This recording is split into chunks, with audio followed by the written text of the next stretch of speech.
গুরু ব্রহ্মা গুরু বিষ্ণু গুরুদেব মহেশ্বর সাক্ষাৎ পরম ব্রহ্ম তস্मै শ্রী গুরবে নমঃ তস্मै শ্রী গুরবে নমঃ। পিতা স্বর্গ, পিতা ধর্ম, পিতো হি পরমং তপ, পিতরি পিতিমা পন্নে প্রিয়ন্তে সবে দেৱতা।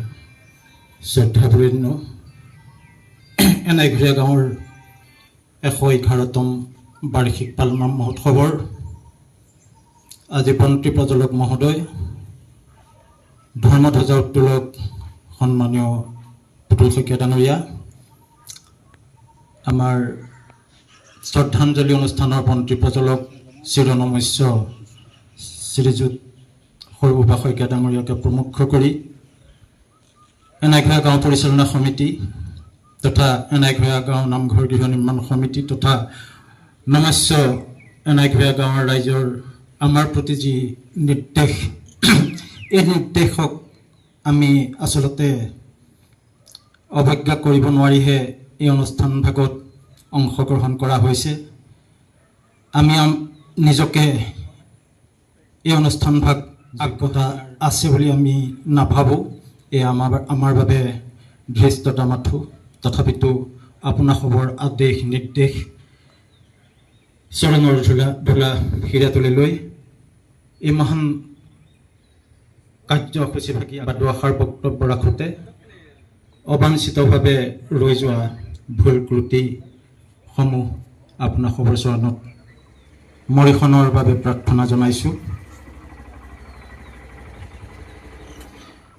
ধ্ৰিয়তে ইতি ধৰ্ম, ধৰ্ম ধৰায়তে প্ৰজা, যচ্চাত ধৰ্ম ধাৰণং স সংহৃদ্ধ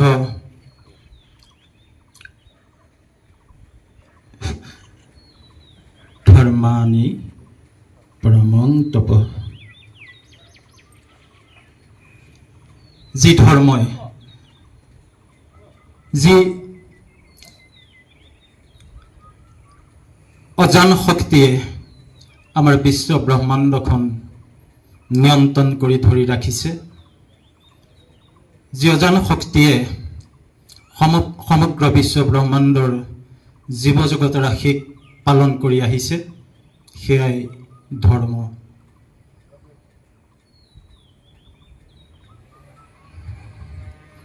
কৃষ্ণ ভগৱান কৃষ্ণাস্তু স্বয়ং ভগৱান। ভগৱানেই শ্ৰেষ্ঠ দেৱতা, ভগৱানেই একমাত্ৰ ঈশ্বৰ। ভগৱানক শৰণ লোৱা, ভগৱানক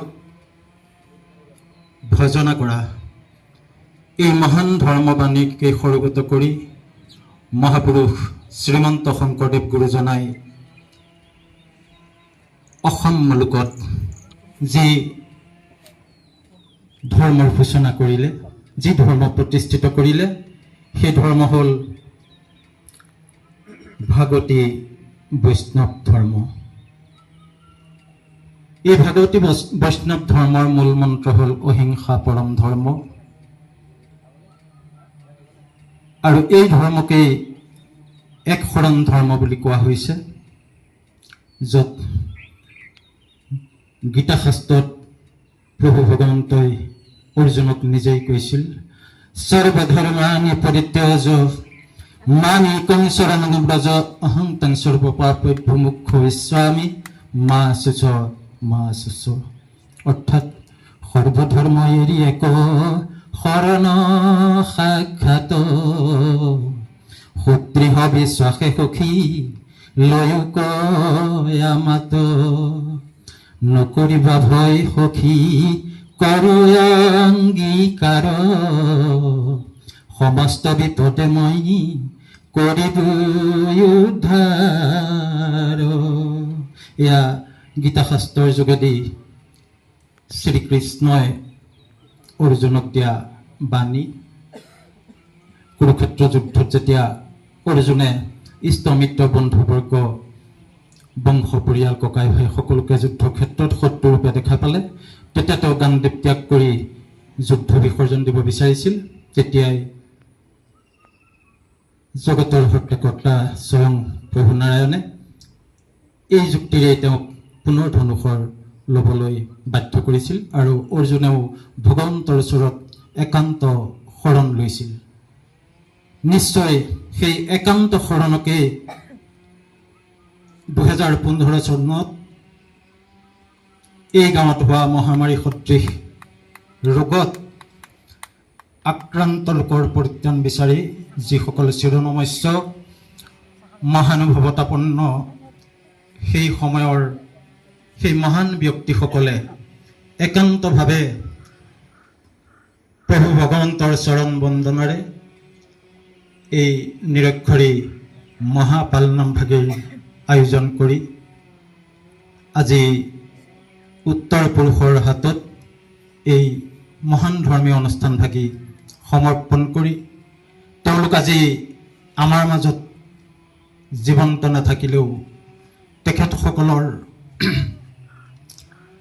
যে কৰ্মৰাজি সেই কৰ্মৰাজি আদিৰ পৰা অনন্তকাললৈ যাতে ধাবিত হৈ থাকক এই মহাপালনাম ভাগিয়ে দ্বিশতবাৰ্ষিক ত্ৰিশতবাৰ্ষিক অতিক্ৰম কৰি যাবলৈ গাঁৱৰ সকলো ৰাইজৰ মনে প্ৰাণে অংকুৰিত হওক এই ধৰ্মৰ বাণী, অংকুৰিত হওক এই মহাপালনামৰ জীৱন্ত প্ৰতিভূ। এই সময়ত বিশেষ দীঘলীয়া কৰাৰ মই বিচৰা নাই। আমাৰ যিসকল মহান ব্যক্তিৰ ব্যক্তিত্বত আমি আজি শতবৰ্ষ অতিক্ৰম কৰি 111 বৰ্ষত আজি ভৰি দিছোঁ। এই মুহূৰ্তত সেই শ্ৰদ্ধাৰ চিৰনমস্য ব্যক্তিসকললৈ গভীৰ শ্ৰদ্ধা নিবেদন কৰিছোঁ। আৰু যিসকল বৰ্তমান বিগত সময়ছোৱাৰ ভিতৰলৈকে যিসকল মহান ব্যক্তি এই অনুষ্ঠান ভাগৰ লগত জড়িত থাকি আমাৰ মাজৰ পৰা বিদায় লৈ পৰধামলৈ বৈকুণ্ঠ ধামলৈ গতি কৰিলে তেখেতসকলকো আমি শ্ৰদ্ধাৰে শুৱইছোঁ। আমাৰ গাঁৱত জন্মগ্ৰহণ কৰা কিছু কিছু কম বয়সতেই আমাৰ মাজৰ পৰা হেৰাই যোৱা ভাতৃপ্ৰতিম ভগ্নীপ্ৰতিম জ্যেষ্ঠ কনিষ্ঠ সকলোলৈ আমি এই মুহূৰ্তত গভীৰ শ্ৰদ্ধাঞ্জলি জ্ঞাপন কৰিছোঁ। বিশেষ নকওঁ, সদৌ এনাইঘৰীয়া গাঁৱৰ ৰাইজে আমাক যি গুৰু দায়িত্ব দি আপোনাসৱৰ চৰণ সেৱাৰ সুযোগ দিলে আমি আপোনাসৱৰ ওচৰত চিৰকৃতজ্ঞ। এনাইঘৰীয়া গাঁৱৰ এই বাৰ্ষিক নিৰক্ষৰী মহাপালনাম ভাগি দীৰ্ঘস্থায়ী হওক। আজি পুৱাবেলাত আৰম্ভ হোৱা 7 দিনৰ কাৰ্যসূচীৰ প্ৰতিটো ক্ষণ প্ৰতিটো মুহূৰ্তত ভগৱন্তই সকলোৰে মনত প্ৰেৰণা যোগাওক, শক্তি যোগাওক। শয্যাগত বা শাৰীৰিকভাৱে অসুস্থ সকলকো মনোবল শক্তি দিয়ক। এই অনুষ্ঠান ভাগিত আমি দেহেকেহে সেৱা আগবঢ়াই পৰম গুৰু প্ৰভু ভগৱন্তৰ চৰণত সেৱা জনোৱাৰ লগতে আমাৰ এই মহাপালনাম প্ৰতিষ্ঠিত সেই মহান ব্যক্তিসকললৈ শ্ৰদ্ধা নিবেদন কৰোঁ। আহক সকলোৱে হাতে হাত ধৰি এই সপ্তাহজোৰা কাৰ্যসূচীৰ একোজন সৈনিক স্বৰূপে আমি সেৱা আগবঢ়াওঁ।